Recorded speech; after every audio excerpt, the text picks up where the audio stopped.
എന്താ മോളെ? ചോദിക്കാനും പറയാനും നമുക്ക് ആരുമില്ലെന്ന് വിചാരിച്ചിട്ടാ അതിൽ തോന്നിയാസൊക്കെ കാണിക്കുന്നത്. ഇപ്പൊ എന്തുണ്ടായി? 2 ദിവസത്തേക്ക് താമസിക്കാനാണെന്ന് പറഞ്ഞപ്പോ അമ്മ വിശ്വസിച്ചില്ലേ?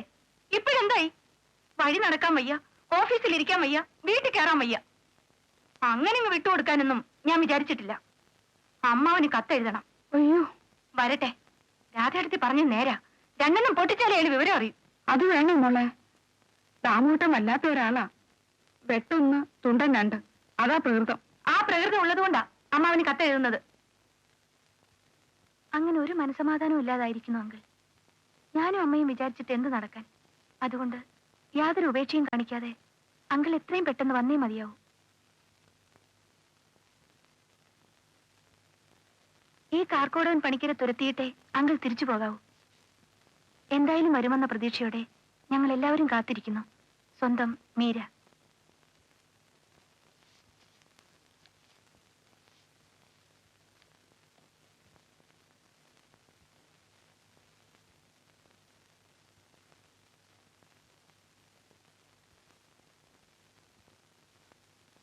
ബോംബെ പട്ടണത്തെ കിടുകിടാ വിറപ്പിച്ചുകൊണ്ടിരിക്കുന്ന ഞങ്ങളുടെ അമ്മാവൻ ഉടൻ വരുന്നു. ഇവിടെ ഒരു ചോരപ്പുഴ സൃഷ്ടിക്കാൻ ഞങ്ങൾക്ക് താല്പര്യമില്ല. ജീവനിൽ കൊതിയുള്ളവന്മാർ ഉടൻ തന്നെ സ്ഥലം വിടുന്നതാണ് എല്ലാവർക്കും നല്ലത്. ബോംബെ പട്ടണത്തെ അമ്മാവൻ അത്രയ്ക്ക് ശക്തനാണോ? കൊള്ളാം. ഒരു 10 പേര് ഒരുമിച്ച് വരാമെങ്കിൽ അമ്മാവൻ ഒറ്റ കഴിഞ്ഞു നേരിടും. Karate, judo, kung fu, kalaripayattu. അമ്മാവനല്ലാത്ത ഒറ്റ അഭ്യാസങ്ങൾ ഈ ലോകത്തില്ല. അമ്മാവൻ ഈ കാലവർണ്ണെ അടിച്ചിട്ട് ചമ്മന്തിയാക്കും. എനിക്കതുകൊണ്ട് കൈവിട്ടിട്ടില്ല. എത്രയും പെട്ടെന്ന് അമ്മാവനെയും വന്നാൽ മതിയായിരുന്നു. അതെ, ഇല്ലാത്ത അമ്മാവന്റെ പേരും പറഞ്ഞ് എന്നെ വരട്ടാണെന്ന് നോക്കണ്ട. ഇല്ലാത്തതാണോ ഉള്ളതാണോ എന്ന് വരുമ്പോ കാണാമല്ലോ. കമ്പി ഒന്നും പറഞ്ഞില്ലേ? ഇടിക്കട്ട, കത്തി തുടങ്ങിയ സാധനങ്ങളുമായി അമ്മാവൻ പുറപ്പെട്ടു കഴിഞ്ഞു. എടോ ഹൗസോടറെ, ഉപദേശിക്കാമെന്ന് കരുതരുത്. ചാവണ്ടായിരുന്നുണ്ടെങ്കിൽ വേഗം സ്ഥലം വിട്ടോ.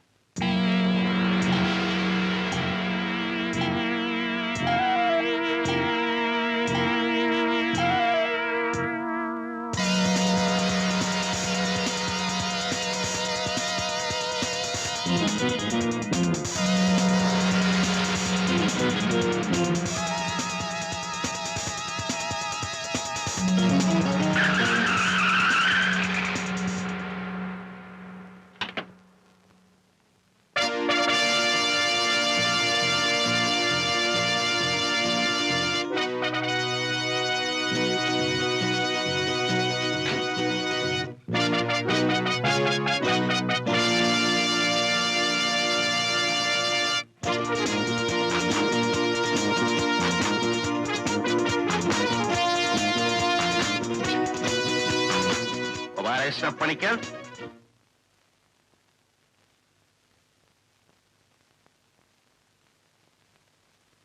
അതെ. അച്ഛാ,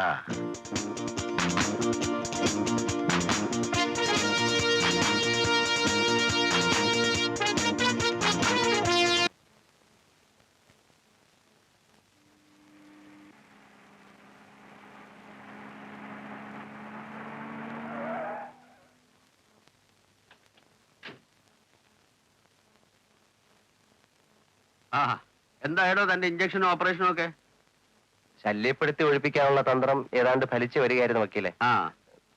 പക്ഷേ ബോംബെ എന്നൊരു പെരിച്ചാഴി ഇറങ്ങിയിരിക്കുന്നു. എതിർകക്ഷി കാർത്തിയാനിയമ്മയുടെ ആങ്ങളാന്ന് പറയുന്ന ഒരു ദുർഭൂതം. ഭൂതപ്രേതങ്ങളാണെങ്കിൽ താൻ ഉടനെ പോയി ഒരു മന്ത്രവാദിയെ കാണും. എനിക്കൊരു മനസ്സമാധാനമില്ല വക്കീലെ. ഒരാഴ്ചക്കകം വീട് ഒഴിഞ്ഞ് കിട്ടിയില്ലെങ്കിൽ നാട്ടിലുള്ള പറമ്പും വീടും ഒക്കെ വെള്ളത്തിലാവും. കുഞ്ഞിക്കണ്ണന്മാരുടെ എഗ്രിമെന്റ് വളരെ സ്ട്രോങ് ആ. അതിനിപ്പോ ഞാൻ എന്ത് വേണമെന്ന് താനീ പറയണത്? അതെനിക്കും അറിയില്ല. പിന്നെ തന്നെ എന്തിനാ കൂടെ കെട്ടിയെടുത്തത്? പിന്നെ ഞാൻ ഇനി എങ്ങോട്ട് പോകും? താൻ ആ വീട്ടിൽ കയറി താമസിച്ചില്ലേ? താമസിച്ചു. എന്നിട്ട്? പക്ഷെ ആ ഭൂതം വന്നിരിക്കുന്ന ഇടിക്കട്ടയും പിച്ചാത്തിയൊക്കെ ആയിട്ടാ. എന്തിന്? എന്നെ അവിടെ നിന്ന് തല്ലി ഓടിക്കാൻ.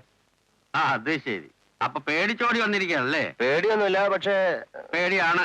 സ്വല്പം. എങ്ങനെയുള്ള ആളാണെന്ന് നമുക്കറിയില്ലല്ലോ. ഈ ഭൂതബാധ ഇല്ലായിരുന്നെങ്കിൽ എതിർകക്ഷി അവിടെ നിന്ന് ഒഴിവായിരുന്നു എനിക്ക് തോന്നുന്നുണ്ടോ? ഉറപ്പായിട്ട് ഒഴിയായിരുന്നു. എന്നാ പിന്നെ അതേ ഉള്ളു വഴി. നേരെ അങ്ങോട്ട് ചെല്ലുക. ഭൂതം ആക്രമിക്കുമ്പോ നമുക്ക് നോക്കാം. ഒറ്റ കുത്തിന് അയാൾ എന്നെ കൊന്നാലോ? പിന്നെ താൻ എന്തിനാണോ വയ്യാത്ത പണിക്ക് പോയത്? പണിക്കരെ ചാവുന്നെങ്കിൽ ചാവട്ടടോ. അങ്ങനെ ഒരു ഭൂതമുണ്ടോ? ഈ ഭൂതത്തെ താൻ ഇപ്പൊ പേടിച്ചാൽ ഈ ജന്മം തനിക്ക് അവരെ വീട്ടിൽ നിന്ന് നടക്കാൻ ഒക്കില്ല. ഇല്ലേ? ഇല്ല. ഞാൻ എന്താ ചെയ്യേണ്ടത്? ചെല്ലുക, നേരിടുക, അത്രേ ഉള്ളൂ. അത് വയ്യെങ്കിൽ കേസ് കൊടുക്കുക. അല്ല, കേസ് കൊടുത്തു കഴിഞ്ഞത് എപ്പോഴാ? എന്നാ പിന്നെ തന്റെ ഇഷ്ടം പോലെ ചെയ്യും. വക്കീലേ, ആളെ വിടൂ. കേസും ബുക്കാറും കൊണ്ടുവന്നിട്ടുണ്ട് മനുഷ്യനെ കഷ്ടപ്പെടും.